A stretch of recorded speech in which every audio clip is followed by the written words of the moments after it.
எல்லாம் பொன் கொழிக்க செய்திடுவோம், அதில் பன்மடங்கு உற்பத்தியை பெருக்கிடுவோம். பண்ணையெல்லாம் பொன் கொழிக்க செய்திடுவோம், அதில் பன்மடங்கு உற்பத்தியை பெருக்கிடுவோம். உழவர் உலகம். கண்மணி பொல்லல் மணியை வளர்த்திடவே நாடும் கருத்துரைக்கும் ஒளிபரப்பை கேட்டிடுவோம். கண்மணி பொல்லல் மணியை வளர்த்திடவே நாடும் கருத்துரைக்கும் ஒளிபரப்பை கேட்டிடுவோம். செல்விக்கா, செல்விக்கா, வா முத்தழகு. செல்விக்கா, ஒன்றும் இல்லை, வழக்கமாக வர பால்காரரு இன்னைக்கு வரலை. பால் வச்சுருந்தா ஒரு 1/2 லிட்டர் கொடுங்களேன். அட, என்ன முத்தழகு, உனக்கு தெரியாதா? நான் இப்போ யாருக்கும் பால் ஊத்துறது இல்லையே. ஏங்கா, என்ன ஆச்சு? மாடு செனை பிடிச்சி 7 மாசம் ஆகுது. என்ன செல்வியக்கா சொல்கிறீங்க? கண்ணு போட்டு இன்னும் 1 வருஷம் கூட ஆகலை, மறுபடியும் செனை பிடிச்சிருக்கா? அதுக்கு ஏன் முத்தழகு நீ இப்படி வாயை பழக்கிற? அதுக்கு இல்லைக்கா, ஊரில் எங்கள் அண்ணன் கூட பசுமாடு வாங்கியாந்து வச்சிருக்கு. யாரு, மாணிக்கமா? ஆமாங்க்கா, ஆனால் என்னமோ தெரியல, பசுமாட்டை வாங்கினதுலேருந்து செனையே பிடிக்கலைன்னு வருத்தப்பட்டுட்டு இருந்துச்சு. அது சரி, செனை பிடிக்க வைக்கிறதுக்கு வழிமுறைகளை பண்ணினீங்களா இல்லையா? செனை பருவத்துக்கு வந்ததும் இயற்கையான முறையில் செனை பிடிக்கும்னு அண்ணன் சொன்னிச்சு. சரியா போச்சு போ. ஆமாம், இது வரைக்கும் உங்கள் அண்ணன் மருத்துவரை கூட்டியாந்து காட்டினாரா இல்லையா? இல்லையேக்கா, பொறுத்து பார்த்து எங்கள் அண்ணி மாட்டை வித்துப்படலான்னு சொல்கிறாங்க. விவரம் இல்லாமல் இருந்தால் இப்படி தான். கொஞ்சம் பொறு முத்தழகு, இதோ வாரேன். செல்வியக்கா, எங்கே போகிறீங்க? என்ன உள்ளே போகிறாங்க? முத்தழகு, இப்படி வா, இங்கே வந்து உட்காரு. என்ன செல்விக்கா, உள்ளே போயிட்டு ரேடியோவை எடுத்துகிட்டு வந்திருக்கீங்க? இந்த ரேடியோவில் தான் நீ தெரிஞ்சிக்க வேண்டிய முக்கியமான விவரங்களை சொல்ல போகிறாங்க பிள்ளை. உன் நல்ல நேரம், நீ என்ன விவரங்க கேட்டியோ அந்த விவரங்க தான் தெரிஞ்சுக்க போற. என்ன செல்வியக்கா சொல்றீங்க? கொஞ்ச நேரத்துக்கு முந்திதான் இதை பத்தின அறிவிப்பை ரேடியோவில் சொன்னாங்க. பசுக்களில் சினை பிடிக்காமைக்கான காரணங்களும் தீர்வுகளும் பத்தி சென்னை கால்நடை மருத்துவக் கல்லூரி சிகிச்சை இயல் துறை பேராசிரியர் என் அருண்மொழி அவங்க சொல்ல போறாங்களாம். அவங்க என்ன சொல்றாங்கன்னு விவரமா கேட்டுப்போம்.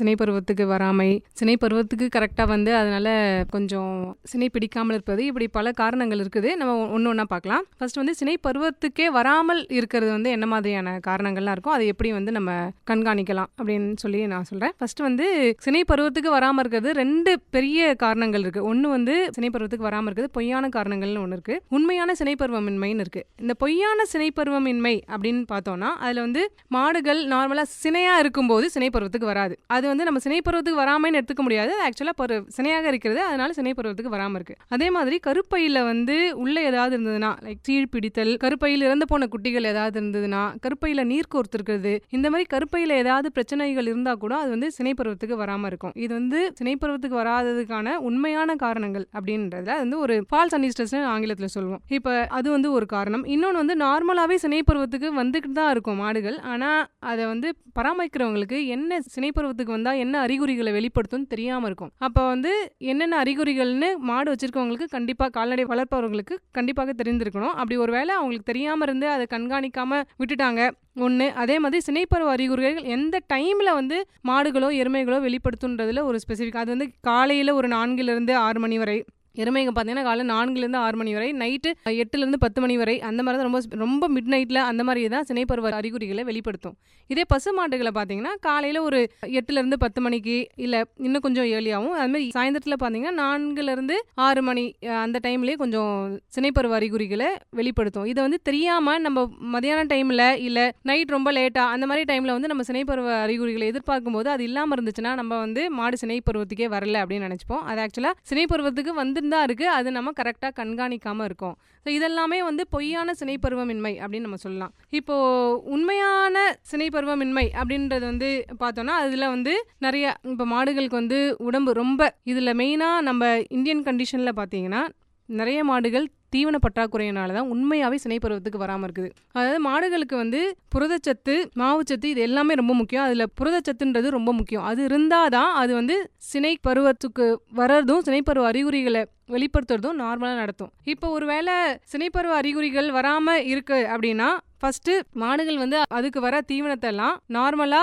அதோட மெயின்டெனன்ஸ் அப்படின்னு இருக்குல்ல, நார்மலா வளர்றதுக்கு என்ன தேவையோ அதுக்கு தான் ஃபர்ஸ்ட் உபயோகப்படுத்தும். அதுக்கு நம்ம கொடுக்குற தீவனம்லாம். இரண்டாவது அது கொடுக்குற தீவனம்லாம் பால் சுரக்கிறதுக்காக பயன்படுத்தும். மூணாவது தான் அதுக்கு என்ன எஞ்சி அதிகமா இருக்கோ அது மட்டும் தான் இனப்பெருக்கிறதுக்காக உபயோகப்படுத்தும். அப்ப இனப்பெருக்கிறதுக்காக உபயோகப்படுத்தணும்ன்றது வந்து அதுக்கு ஒரு லக்ஸுரி மாதிரி, அதாவது ஒரு நார்மலான விஷயத்தை தாண்டி அடுத்த மேல் அதை விட அதிகமான ஊட்டச்சத்து இருந்தா மட்டும்தான் நார்மலா வந்து சினைப்பருவ அறிகுறிகளை வெளிப்படுத்துறது வந்து மாடுகளுக்கு நடக்கும். அப்ப அது வந்து பண்ணணும் அப்படின்னா நம்ம அதுக்கு எந்த அளவுக்கு தேவையா இருக்குமோ அந்த அளவுக்கான தீவனம் கொடுக்கணும். அதனால சொல்ல தீவன பற்றாக்குறை தான் இங்கே வந்து நம்ம பார்த்தோம்னா சினைப்பருவத்துக்கு வராமல் இருக்கிறது முதல் ரொம்ப பெரிய காரணமா இருக்கும். அடுத்தது வந்து ஒரு சில நோய்கள், காச நோய், எலும்புருக்கி நோய், கருக்கலைப்பு நோய், ப்ரூசலோசிஸ்லாம் சொல்லுவோம். அந்த மாதிரியான நோய்கள்லாம் இருந்ததுனாலும் மாடுகள் வந்து சினைப்பருவ அறிகுறிகளை வெளிப்படுத்தாது. இதை தவிர நாங்கள் புரதச்சத்துலாம் நல்லா தான் மேடம் கொடுக்குறோம், புரதச்சத்து நல்லா கொடுக்குறோம், மாவு சத்து எல்லாமே கொடுக்குறோம், குச்சி தீவனம்லாம் கொடுக்குறோம் அப்படிம்பாங்க. பட் அதெல்லாம் இருந்தாலுமே கூட இந்த தாது உப்பு கலவை, விட்டமின், மினரல்ஸ் சக்தியெல்லாம் சொல்லுவோம்ல, அதெல்லாம் கொஞ்சம் கம்மியாக இருந்ததுன்னா அதனாலையுமே சினைப்பருவத்துக்கு வராமல் இருக்கும். அடுத்து வந்து இது எப்படி நம்ம தவிர்க்கலாம் அப்படின்னு பார்த்தோன்னா, நம்ம பொய்யான சினைப்பருவ இன்மை அப்படின்றதுக்கு வந்து நம்ம தவிர்க்கிறதுக்கு ஒன்றுமே இல்லை. ஏன்னா மாடு வந்து சினையாக இருந்ததுன்னா அது நமக்கு ஒன்றுமே பிரச்சனை இல்லை. ஆனால் மாடோட கர்ப்பப்பையில் ஏதாவது சீழ் கோத்திருந்தாலோ இல்லை உள்ளே ஏதாவது கண்ணுக்குட்டி இறந்து போய் அதை கவனிக்காமல் விட்டுருந்தாலோ அது வந்து நம்ம கொஞ்சம் அவாய்ட் பண்ணிக்கலாம். இப்போ அதை வந்து எப்படி பராமரிக்கிறது அப்படின்னு பார்த்தோன்னா, கருப்பையிலேருந்து கொஞ்சம் சீழ் வெளியில் வர்றது, இல்லை மாடோட அந்த உறுப்புலேருந்து வெளியில் திரவம், சீழ் போன்ற திரவம், இல்லை ஒரு நல்ல ஸ்மெல் இல்லாமல் வர ஏதாவது ஒரு டிஸ்சார்ஜ் அந்த மாதிரி ஏதாவது இருந்ததுனாலும் நம்ம வந்து உடனே கால்நடை மருத்துவரை அணுகணும். இதை தவிர உண்மையான சினைப்பருவம் இன்மை அப்படின்றது வந்து மெயினாக நம்ம தீவனம் நல்லா கொடுக்கணும். அடர் தீவனம்ன்றது ரொம்ப முக்கியம். நம்ம தவிடு புல் வகைகள் இது கொடுக்கறது தவிர நம்ம குச்சி தீவனமோ அடர் தீவனமோ கண்டிப்பாக கொடுக்கணும். அதில் தான் புரதச்சத்து நிறையா இருக்கும். அது ரொம்ப முக்கியமான ஒரு விஷயம் சினைப்பருவத்துக்கு வராமல் இருக்கிறதுக்கு உண்மையாகவே. அதுக்கடுத்து வந்து இந்த நோய்கள் எல்லாம் ஒரு வருடத்திற்கு ஒரு முறையாவது நம்ம கண்டிப்பாக கால்நடை மருத்துவரை அணுகி பரிசோதனை செய்து கொள்ள வேண்டும். அடுத்து வந்து இந்த ரொம்ப வெயில் அதிகமாக இருக்கிற வெப்ப காலத்தில் என்ன பண்ணலாம், மாடுகள் கொஞ்சம் குளிர் ஊட்டுற மாதிரி நம்ம நீர் பாய்ச்சனமோ இல்லை ஜன்னல் எல்லாம் ஈர சாக்கு போட்டு வைக்கிறது அந்த மாதிரியான இதெல்லாம் பண்ணோம்னா அந்த வெப்பத்தின் தாக்கம் அதிகமாக இல்லாமல் மாடு வந்து சினைப்பருவத்துக்கு வரும். அந்த அறிகுறிகளையுமே நல்லபடியாக வெளிப்படுத்தும். அதே மாதிரி புற ஒட்டுண்ணிகள், அக ஒட்டுண்ணிகள்லாம் இல்லாதவாறு கால்நடை மருத்துவ அணுகி அதற்கான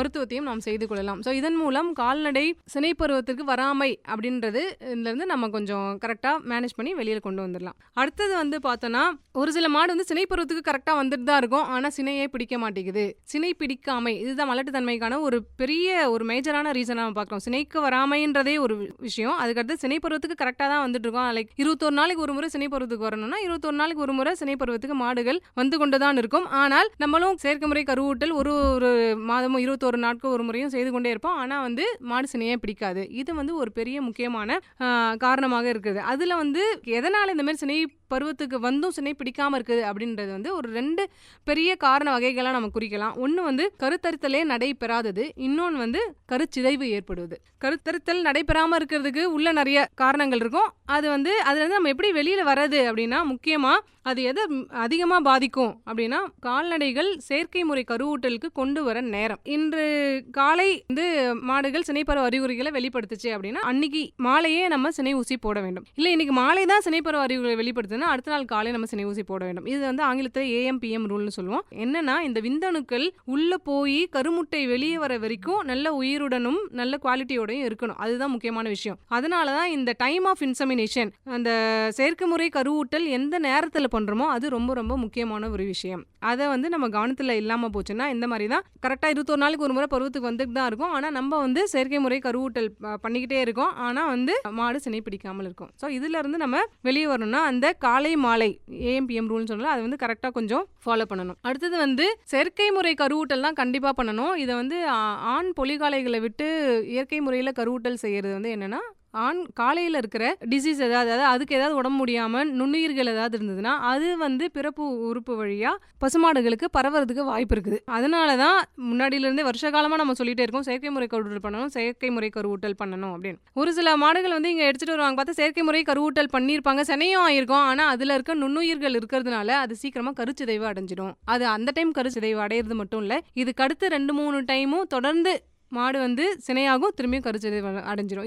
இது வந்து எதனால் ஆகுதுன்னா, இது ஆண் அந்த பொலிகாலையிலேருந்து தான் பசுமாடுக்கு வந்து அந்த நுண்ணுயிர் வந்து பரவி இருக்கு. ஸோ அந்த மாதிரி பரவாமல் இருக்கணும் அப்படின்னா முடிஞ்ச அளவுக்கு இயற்கை முறை கருவூட்டல், அதாவது பொலிகாலைகளை வச்சு பண்ணுறதை வந்து தவிர்க்கணும் மக்கள். இது வந்து செயற்கை முறையில் பண்ணோம்னா இதை நம்ம 100% இதை வந்து நம்ம தவிர்த்துடலாம். அதே மாதிரி கருவூட்டல் செஞ்சாலும் சரி, செய்யறதுக்கு முன்னாடியும் சரி, கண்டிப்பாக நல்ல பேலன்ஸ்டு ரேஷன் ஆங்கிலத்தில் சொல்லுவோம். நல்ல புரதச்சத்து, மாவுச்சத்து, எல்லா சத்தும், இந்த விட்டமின்ஸ், மினரல்ஸ் எல்லாமே கலந்த, அதுதான் இந்த அடர் தீவனம் கொடுங்க அப்படின்னு சொல்கிறோம். அடர் தீவனம், குச்சி தீவனம், இதில் எல்லாத்துலேயுமே இந்த இதெல்லாம் கரெக்டாக ப்ரொபோர்ஷனாக பார்த்து வச்சுருக்காங்க. இந்த மாவுச்சத்து, புரதச்சத்து, விட்டமின்ஸ், மினரல்ஸ் எல்லாமே வந்து கரெக்டாக இருக்கும். ஸோ அந்த மாதிரி அடர் தீவனத்தை வந்து நம்ம கொடுக்கும்போது மாடுகளுக்கு தேவையான சத்துக்கள் எல்லாமே போய் சேர்ந்துடும். அதே மாதிரி சென ஊசி போட்டதுக்கு அப்புறமா மாடோட தலையை தூக்கி கட்டி வைக்கிறது, இல்லை வாழை தூக்கி கட்டி வைக்கிறது. ஏன் வாழை தூக்கி கட்டி வைக்கணும் அப்படின்னா, இல்லை மேடம் விந்தணுக்கள் வெளியில் போகாமல் இருக்கணும், அந்த மாதிரி எல்லாம் எதுவும் இல்லை.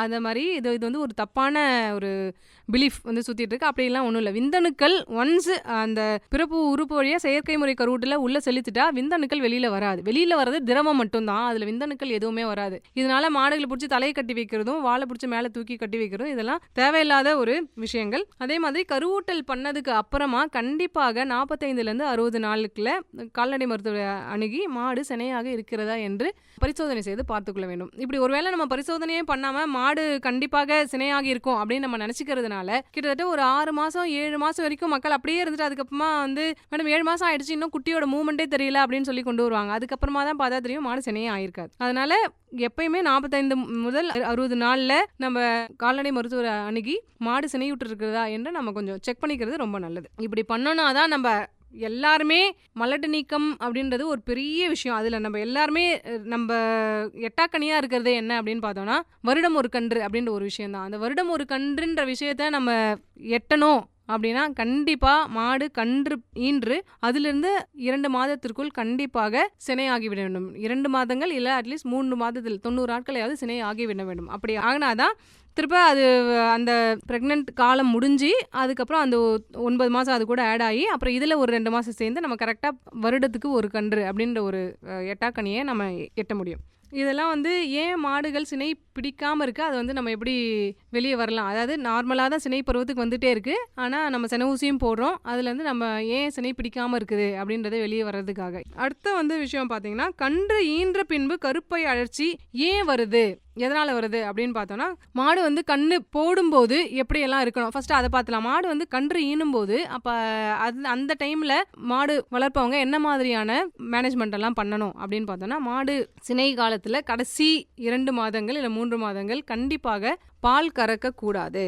ஏன்னா இந்த கடைசி நேரத்தில் தான் கன்றுக்குட்டி வந்து நல்லா வளரும். ஒன்று ரொம்ப அதிகமான உடல் இது எடை வந்து அதுக்கு அப்போ தான் நல்லா வந்து தேவைப்படும். அப்போ நிறைய இது வந்து அதுக்கு தேவைப்படும், எனர்ஜி தேவைப்படும். அப்போ நம்ம கொடுக்குற ஊட்டச்சத்து எல்லாமே கன்றுக்குட்டிக்கு தான் போகும். அதுக்கு அடுத்தது வந்து மாட்டுக்கு போகும். அப்போ ஃபஸ்ட்டு கன்றுக்குட்டிக்கு போகணும். நம்ம கன்றுக்குட்டிக்கே போக முடியாத அளவுக்கு கம்மியாக கொடுத்தோம்னா கன்றுக்குட்டியோட உடல் எடை ரொம்ப கம்மியாக இருக்கும். அது வந்து அதை மட்டும் பாதிக்காது, கன்றுக்குட்டியும் உடல் எடை கம்மியாக இருக்கும். மாடு வந்து கன்று ஈன்ற அளவுக்கு அதுக்கு தெம்பும் இருக்காது.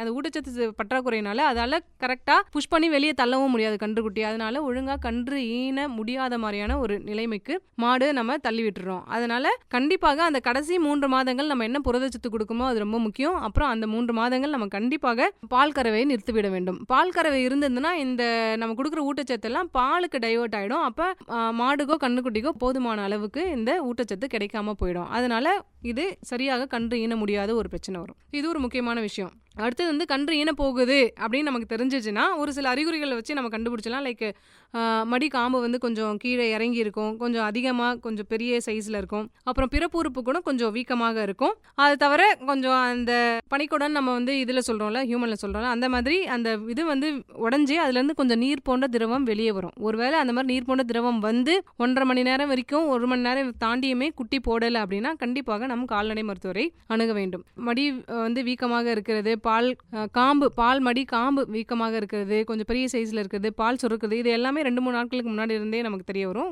காம்பு வீக்கம்லாம், மடி காம்பு வீக்கம்லாம் இன்னும் கொஞ்சம் ஒரு மாதம் 2 மாதத்துக்கு முன்னாடி இருந்தே நமக்கு தெரிய வந்துடும்.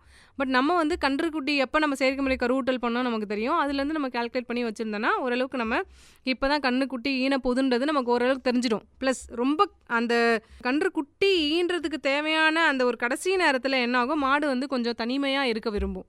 அப்புறம் கொஞ்சம் அடிக்கடி அந்த மாடு வந்து ஸ்ட்ரெயின் பண்ணுறது, அந்த கண்ட்ராக்ஷன்ஸ் தெரியும் நமக்கு. மாடோட வயிறு வெளியே வந்து உள்ளே போகிறது, மாடு முக்கிறது, இது எல்லாமே தெரியும். அப்படி எல்லாமே தெரிஞ்சதுன்னா நம்ம அது கொஞ்சம் நல்லா பார்த்துக்கணும். மாடு எங்கே கன்று ஈன போகுது அப்படின்றதுக்கு அந்த இடத்த வந்து நம்ம கொஞ்சம் தயார் பண்ணி கொஞ்சம் ரொம்ப ஈரப்பதம்லாம் இல்லாமல் கொஞ்சம் ட்ரையான இடமா வச்சுருந்தா மாடு கன்று ஈன பிறகு கர்ப்பப்பையில் எதுவுமே நுண்ணுயிர்கள் போகாமல் நம்ம பார்த்துக்கலாம். ரொம்ப ஹைஜீனிக் மெயின்டெனன்ஸ் அந்த டைமில் கன்றுக்குட்டி போடும்போது நம்ம எந்த அளவுக்கு நுண்ணுயிர்கள்லாம் அணுகாமல் பார்த்துருக்குறோமோ அந்த அளவுக்கு சீக்கிரமாக மாடு கன்றுக்குட்டி போட்டோன்னே திரும்ப சினை பருவத்துக்கு வந்துடும். ஸோ எவ்வளோ சீக்கிரமாக அது வந்து சினை பருவத்துக்கு வரணுன்றது வந்து நம்மளோட கையில் தான் இருக்குது. நம்ம மாடு கன்றுக்குட்டி ஈன்ற டைமில் எந்த அளவுக்கு அதை கரெக்டாக பராமரிக்கிறோன்றது தான். ஸோ அந்த டைமில் நம்ம அந்த இடத்த ரொம்ப கரெக்டாக வச்சு மாடு நல்லபடியாக கன்று ஈனதுக்கு கொஞ்சம் நம்ம வழிவகை செய்ய வேண்டும். அதுக்கப்புறம் கன்று ஈனும் போது அப்படின்னு பார்த்தோன்னா மாடு சில டைம் இந்த மாதிரி நான் சொன்ன மாதிரி 1.5 மணி நேரத்துக்கு மேலே கன்றுக்குட்டி வெளியே வரல அப்படின்னா உடனே கால்நடை மருத்துவர் அணுகலாம்.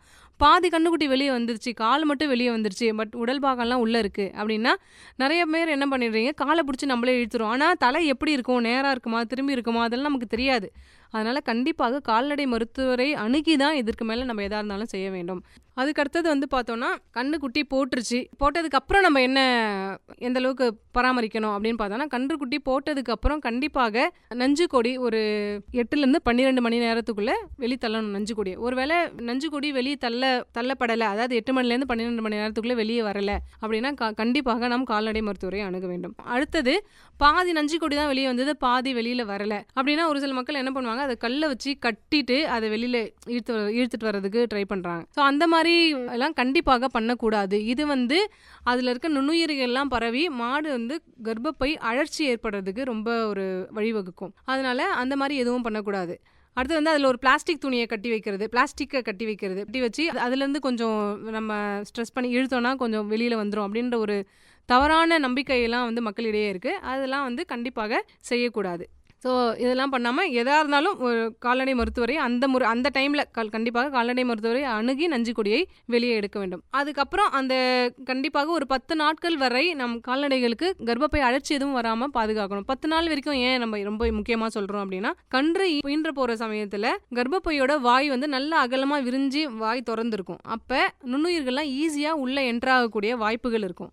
மற்ற நாட்கள்லாம் பார்த்தீங்கன்னா கர்ப்பப்பையோட வாய் வந்து இறுக்கமாக மூடி இருக்கும். மற்ற எல்லா டைம்லையுமே கர்ப்பப்பை வாய் 2 டைமில் மட்டும்தான் நல்லா திறந்துருக்கும். ஒன்று வந்து மாடு சினைக்கு வரும்போது, இன்னொன்று மாடு குட்டி எனும்போது. சினைக்கு வரும்போது ஒரே ஒரு நாள் தான் அது இருக்கும். அதனால் அது வந்து ரொம்ப அதிகமாக விருந்தெல்லாம் இருக்காது. அது வந்து வெறும் நம்ம சனஊசி போட்டுட்டு அந்த ஒரு நாளே அது கண்டிப்பாக வாய் மூடிக்கும். அதனால நுண்ணுயிர்கள் ஒன்றும் பெருசாக உள்ளே போகாது. ஆனால் மாடு கன்றுக்குட்டி ஈனும்போது ஒரு கன்றுக்குட்டி வரளவுக்கு வெளியில் ஃபுல்லாக கர்ப்பப்பை வாய் திறந்து இருக்கும்போது அது திரும்பியும் சுருங்கி நார்மலான ஸ்டேஜுக்கு போகிறது கண்டிப்பாக 10-15 நாள் ஆகும். அப்போ அது வரைக்கும் நுண்ணுயிர்கள் எல்லாமே உள்ளே நிறைய போய் என்ட்ராகி அதனால் கர்ப்பப்பை அழற்சி வர்றதுக்கு பெரிய முக்கியமான காரணமாக இருக்கும். அதனால் அந்த 10-15 நாட்கள் நம்ம எந்த அளவுக்கு மாடோட கொட்டகையை நல்ல க்ளீனாக ஈரப்பதம் இல்லாமல் நம்ம மெயின்டைன் பண்ணுறோமோ அந்த அளவுக்கு வந்து கர்ப்பப்பை அழற்சியிலேருந்து நம்ம மாடை வந்து பாதுகாக்கலாம். ஸோ கண்டிப்பாக அந்த டைமில் நஞ்சுக்கொடி வந்ததுக்கு அப்புறமும் கூட ஒரு 10 நாட்கள் மாடை கொஞ்சம் வெளியில் அனுப்பாமல் ரொம்ப க்ளீன்லினஸாக இல்லாத மாதிரியான இடத்துல எதுவும் இல்லாமல் நல்ல கொட்டகையை வந்து ஈரப்பதம் இல்லாமல் நல்லா ட்ரையாக்க வச்சு அங்கே வந்து மாடை கொஞ்சம் நம்ம பராமரிக்கிறது ரொம்ப கர்ப்பப்பை அழற்சியிலேருந்து மாடுகள் அஃபெக்ட் ஆகாமல் இருக்கிறத நம்ம வந்து பாதுகாக்க முடியும்.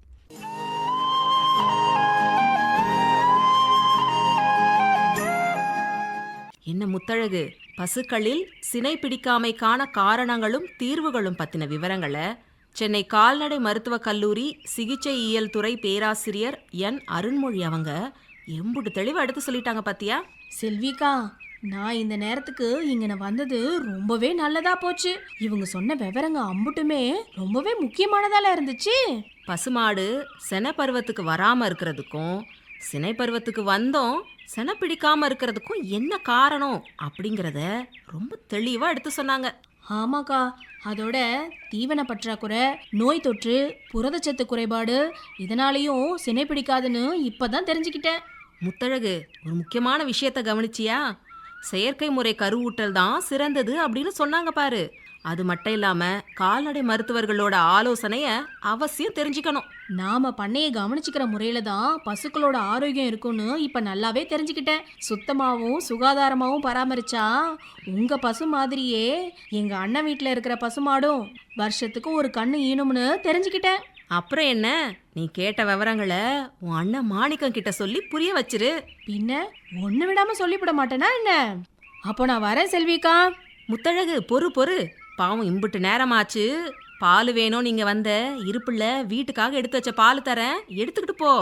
நல்ல வேலை செல்வி அக்கா, வந்ததுக்கு பாலும் கிடைச்சது, தேவையான விவரமும் கிடைச்சது.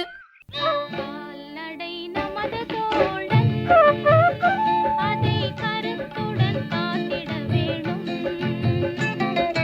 கால்நடை நமது தோழன், அதை கருத்துடன் காத்திட வேணும். பால் வளம் பெருகிட செய்யும், தாய் பசுவால் நலன் பல கிட்டும். பால் வளம் பெருகிட செய்யும், தாய் பசுவால் நலன் பல கிட்டும். அந்த கால்நடை நமது தோழன், அதை கருத்துடன் காத்திட வேணும். பால் வளம் பெருகிட செய்யும், தாய் பசுவால் நலன் பல கிட்டும்.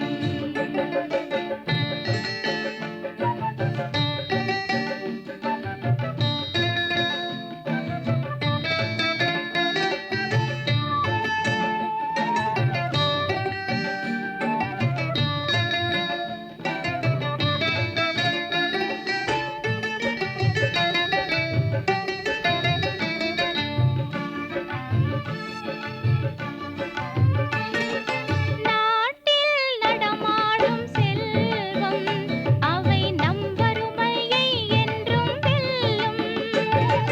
நாட்டில் நடமாடும் செல்வம், அவை நம் வறுமையை என்றும் வெல்லும். மாட்டையும் மாட்டையும் வளர்ப்போம், நல்ல மாற்றத்தை படைத்திட உழைப்போம். மாட்டையும் மாட்டையும் வளர்ப்போம், நல்ல மாற்றத்தை படைத்திட உழைப்போம். அந்த கால்நடை நமது தோழன், அதை கருத்துடன் காத்திட வேணும். பால் வளம் பெருகிட செய்யும், தாய் பசுவால் நலன் பல கிட்டும். இனி தொடர்வது வேளாண் செய்திகள். அங்கக வேளாண்மையில் நுண்ணுயிர் உரங்களின் பங்கு. மண்ணின் பௌதீக, ரசாயன மற்றும் உயிரியல் பண்புகள் சமநிலையில் இருக்கும் பொழுது அது வளமான மண்ணாக கருதப்படுகிறது. ஒரு நாடு உணவு தேவையில் தன்னிறைவு பெறுவது அந்நாட்டின் மண்வளம் மற்றும் பயிர் உற்பத்தி தன்மையை சார்ந்து இருக்கிறது. பயிர் உற்பத்தி தன்மையை பெருக்கிட பல்வேறு தொழில்நுட்பங்களை கையாளுகிறோம். அதில் ஒன்றுதான் ரசாயன இடுபொருட்களை பயன்படுத்துவது. பயிர் உற்பத்தியில் ரசாயன உரங்கள் மற்றும் பூஞ்சான கொல்லிகளை பரிந்துரைக்கப்பட்ட அளவை விட அதிகமாக பயன்படுத்துவதால் மண்வளம் வெகுவாக குறைக்கப்பட்டு சுற்றுச்சூழலும் மாசுபட்டுள்ளது. இதனால் மண்ணில் வாழும் உயிரினங்களின் எண்ணிக்கை மற்றும் வகைகள் குறைந்துவிட்டது. மேலும் பயிர்களை தாக்கும் பூச்சிகள் மற்றும் நோய்கள் பெருகிவிட்டதால் சாகுபடி செலவு அதிகரித்ததுடன் வேளாண் விளைபொருட்களின் தரமும் குறைந்துவிட்டது. இவ்வாறு ஏற்படும் இழப்பீடுகளையும் சுற்றுச்சூழல் சீர்கேட்டினையும் தடுத்திட அங்கக வேளாண்மையில் வழிமுறைகள் மிகவும் அவசியமானதாக திகழ்கிறது. முதலாவதாக உயிர் உரங்களின் பங்கினை பற்றி தெரிந்து கொள்வோம். உயிர் உரங்கள் என்பன மண்ணில் உள்ள கண்ணுக்கு தெரியாத நன்மை பயக்கும் நுண்ணுயிரிகள் சில. வளிமண்டலத்தில் உள்ள தலைசத்தை நிலைநிறுத்தவும், மண்ணில் உள்ள பயிர் எடுத்துக்கொள்ள இயலாமல் கரையாத நிலையிலுள்ள மணிசத்தை கரைத்தும், கிடைக்காத நிலையில் இருக்கும் சாம்பல் சத்தை பயிரின் வேருக்கு கிடைக்க செய்யும் திறன் கொண்ட வீரியமிக்க நுண்ணுயிரிகளை ஆய்வகத்தில் தனித்து தூய்மைப்படுத்தி பேரளவு உற்பத்தி முறையில் அதன் எண்ணிக்கையை அதிகரித்து உரங்களாக மாற்றி கொடுப்பதே உயிர் உரங்கள் என்பன ஆகும். இவ்வகை உயிர் உரங்களை விதை அல்லது மண்ணின் வழியாக அளிக்கும் போது பயிர்களுக்கு தேவையான ஊட்டச்சத்து கிடைக்க உதவி செய்கிறது. எனவே நுண்ணுயிர்களின் உதவியால் பயிர்கள் மண்ணிலிருந்து ஊட்டச்சத்துக்களை எளிதில் எடுத்துக்கொள்ள முடிகிறது. நுண்ணுயிர் உரங்கள் அவற்றின் செயல்பாட்டின் அடிப்படையிலும் அவற்றின் தன்மையின் அடிப்படையிலும் வகைப்படுத்தப்படுகின்றன. நுண்ணுயிர் உரங்களை உபயோகப்படுத்துவதால் 30% தழைச்சத்தும் 20% மணிச்சத்தும் சேமிக்கப்படுகின்றது. சில நுண்ணுயிர்கள் தழைச்சத்தை நிலைநிறுத்துவதோடு பயிர் வளர்ச்சிக்கு தேவையான வளர்ச்சி ஊக்கிகளாக இண்டோல் அசிட்டிக் அமிலம் மற்றும் ஜிப்ரலிக் அமிலம் ஆகியவற்றை உற்பத்தி செய்கின்றது. இதனால் பயிர்களில் அதிக வேர்களும் தூர்களும் இலைகளும் தோன்றி துரித வளர்ச்சி அடைகிறது. ஊட்டச்சத்து மேலாண்மையில் நுண்ணுயிர் உரங்களின் பங்கினை பற்றி தெரிந்து கொள்வோம். ஊட்டச்சத்து மேலாண்மை என்பது பயிர்களுக்கு தேவையான ஊட்டச்சத்தினை சரியான அளவில் சரியான பருவத்தில் அளித்து பயிர் விளைச்சலை அதிகரிப்பதாகும். மண் வளத்தை பாதுகாத்திடவும் பயிர் உற்பத்தியை பெருக்கிடவும் ஒருங்கிணைந்த ஊட்டச்சத்து மேலாண்மையை பின்பற்ற வேண்டியது மிகவும் அவசியமான ஒன்றாக விளங்குகிறது. ஒருங்கிணைந்த ஊட்டச்சத்து மேலாண்மை என்பது பயிர்களுக்கு தேவையான ஊட்டச்சத்தினை வழங்குகிறது.